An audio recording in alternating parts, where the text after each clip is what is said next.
जिंदगी देने वाले सुन, जिंदगी देने वाले सुन, तेरी दुनिया से जी भर गया, मैं यहाँ जीते जी मर गया। जिंदगी देने वाले सुन, रात कटती नहीं, दिन गुजरता नहीं, जख्म ऐसा दिया जो कि भरता नहीं, आंख वीरान है, दिल परेशान है, गम का सामान है, जैसे जादू कोई कर गया। साथियों नमस्कार, मैं रामबाबू पटेल तेल से। और एक कमेंट आया था कि भोपाली राग का स्केल बदलकर बताइए। भोपाली राग 5 स्वरों का राग है, यानी इसको भोपाली स्केल भी कह सकते हैं, भूप का स्केल भी कह सकते हैं। इस स्केल के बारे में मैं आपको गहरी जानकारी देने वाला हूं। आप किसी भी स्वर पर अपनी उंगली रखते हैं वो आपका सा बन जाता है। आप हारमोनियम के किसी भी स्वर पर अपनी उंगली रख लीजिए। मान लो मैं इस पहली काली को यानी सी शार्प को अपना सा बना लेता हूं, तो आप देखते हैं ये आपका पहला स्वर हो गया। 1 2 3 4 5 6 7 8 9 10 11 12 और 12वें स्वर के बाद यही का यही 13वें नंबर पे स्वर यही स्वर आ जाता है, मतलब ये आपका फिर से 1 हो जाता है। तो ये आपका 1 हो गया, ये 2 हो गया, ये 3 हो गया, 4 हो गया, ये 5 हो गया, ये 6 हो गया। वही के वही स्वर रिपीट हो जाते हैं। यहां से ये देखिए, यहां से यहां तक 13वें नंबर का स्वर वही आ जाता है। आप मेरी बात ध्यान से समझेंगे तो एक एक चीज आपको क्लियर हो जाएगी। देखिए, आपको वही का वही स्वर जब आपने देखा था कि वो रिपीट होकर जाता, उसके बीच में जो स्वर आपको दिखाई दे रहे हैं, कहीं पर भी किसी भी स्वर पर आप अपनी उंगली रख लें वो आपका सा बन जाएगा। और उससे जो जस्ट अगला स्वर रहेगा वो कोमल रे रहेगा, उसके बाद शुद्ध रे, फिर उसके बाद कोमल गा, फिर ये शुद्ध गा, फिर शुद्ध मा और त्रिव मा, और फिर पा, और ये कोमल धा, और ये शुद्ध धा, कोमलनी, शुद्धनी, और यही का यही स्वर रिपीट हो गया, यानी ये तार सप्तक का सा बन गया। अगर भोपाली कहें या भूप स्केल कहें, इसका स्केल बदल के मैं आपको बताऊंगा। इसमें आप देख पा रहे हैं 2 स्वर वर्जित हैं, मा और नी। ये दोनों स्वर नहीं लगते हैं, वर्जित माने इनका प्रयोग इस स्केल में नहीं किया जाता है। आप देख पा रहे हैं, ये देखिए मैंने बीच में थोड़ा सा चार्ट और बनाया है। सा रे ग प धा, यानी कहीं पर भी आप अपनी उंगली रख लेंगे, उससे 3रे नंबर का स्वर शुद्ध रे, 5वें नंबर का स्वर शुद्ध गा, 8वें नंबर का स्वर पा, और 10वें नंबर का स्वर धा। और यही का यही स्वर, ये जो सा है, ये रिपीट हो जाएगा 13वें नंबर के स्वर के रूप में, यानी 12 स्वर के बाद फिर से वही स्वर रिपीट हो जाएगा। जो जिस तरह की बटन यहां पर थी वही की वही बटन कुंजी यहां पर होगी। तो ये आपका तार सप्तक का सा होगा। मैंने +1 लिख दिया, माने अब आवाज यहां से चढ़ रही है।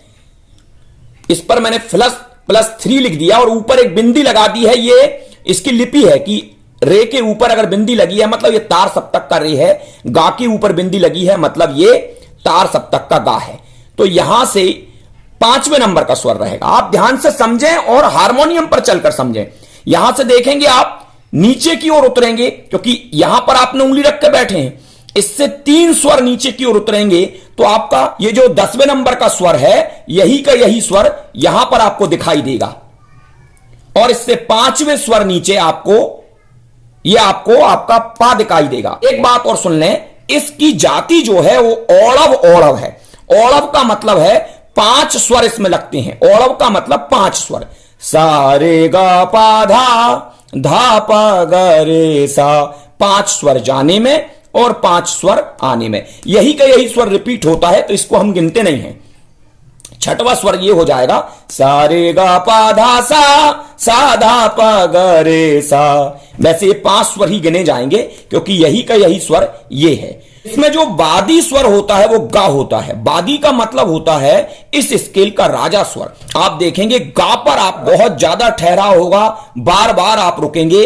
वादी स्वर यानी इसमें सबसे ज्यादा प्रयोग होने वाला स्वर गा, वादी गा है, ये राजा स्वर है इसका। और संवादी स्वर यानी ये राजा का मंत्री है, वो है धा। इससे कम प्रयोग होगा वो धा स्वर का होगा। और न्यास के स्वर मतलब ज्यादा ठहराव कहां पर होने वाला, आपका ठहराव सा पर होगा, गा पर होगा और पा पर होगा। इन स्वरों पर ही ठहराव होगा। बाकी के स्वर वो राजा की सेना है। सेना कौन है? रे और पा, ये आपके हो गए सैनिक। और सा आपका घर है, क्योंकि यहीं से आपने शुरुआत की है। आपका सा बदल जाने से बाकी के आपके स्वर आगे पीछे हो जाते हैं। तो चलिए स्केल को हम और समझते हैं गहराई से। सा, ये हमारा घर हो गया। सा, ये तीसरा स्वर देखिए रे, और पांचवा स्वर गा, आठवां स्वर पा, धा, सा, रे, गा, तार सप्तक का गा हो गया। गा रे सा धा पा, गा रे सा धा पा, पा धा सा रे गा, पा धा सा रे गा। अब हम इसका स्केल बदल देते हैं। देखिए मैंने चार्ट को इस दूसरे काले के सामने कर दिया है। अगर मान लो मैंने इसको सा बना दिया, सा, आपका ये सा है, तो और ये तीसरा स्वर, तो ये आपका शुद्ध रे है, क्योंकि ये तो आपका कोमल रे हो गया। सा रे गा, ये देखिए सा रे गा पा धा सा धा पा गा रे सा धा पा, ये आपके मंद सप्तक के पाधा आ गए। पाधा सा रे गा पाधा सा धा पा सा धा पा गा रे सा धा पा। तो ये देखिए स्केल बदला गया। अगर मैं इसको दूसरा स्केल कर दूं, देखिए मैंने तीसरे काले को अपना सा बना दिया है, स्वरों के स्थान बदल गए। सा रे गा पा धा सा धा पा गा रे सा धा पा। ये देखिए आपका पहला स्वर, ये तीसरा स्वर, ये पांचवा स्वर, ये आठवां और ये 10वां, और यही का यही स्वर ये देखिए यहां जाकर रिपीट हो गया है। तो ये आपका यहां तक ये मध्य सप्तक रहता है, यहां तक जो स्वर वहीं के वहीं रिपीट होके आ गया ये स्वर। और इसके बाद आप देखेंगे तो ये तार सप्तक का सा है, ये तार सप्तक का रे है, गा, और इनके ऊपर बिंदी लगी है, मतलब ये तार सप्तक की पहचान है। अब इससे वापस लौटेंगे, 3 स्वर नीचे उतरेंगे, धा, और नीचे बिंदी लगी है, देखिए मंद सप्तक का था, धा पा पा धा सा रे गा पा धा सा रे गा गा रे सा धा पा गा रे सा धा पा धा सा रे गा सा। वापस लौट के आ गए हम। पहला काला, ये दूसरा, ये तीसरा, ये चौथा काला। हां, मैंने चौथे काले को अपना सा बना दिया। तब स्केल कैसे बदल जाएगा देखिए आप। सा, और थोड़ा नीचे स्केल कर दिया मैंने, इस तरफ ले आया। सा रे गा पा धा सा धा पा गा रे सा धा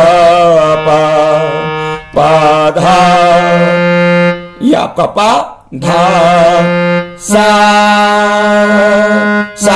धा पा, ये मंद सप्तक के पाधा हैं। पाधा सा रे गा पाधा सा रे सा धा पा गा रे सा धा पा पाधा सा रे गा रे सा। ये बदला गया इसके। देखिए मैंने पांचवें काले को अपना सा बना दिया है। स्केल फिर बदल गया है, देखिए आप आवाज को मिलाइए, ये देखिए थोड़ा स्केल ऊपर आ गया है। सा रे गा पा धा सा सा धा पा गा रे सा। आवाज फटने लगी मेरी, देखिए सा रे गा पा धा सा धा पा गा रे सा।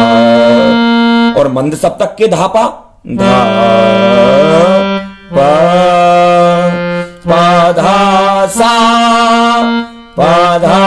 रे गा पा धा सा धा पा गा रे सा रे गा पा धा सा रे गा रे सा धा पा गा रे सा रे गा रे सा। ये देखिए स्केल बदल गया।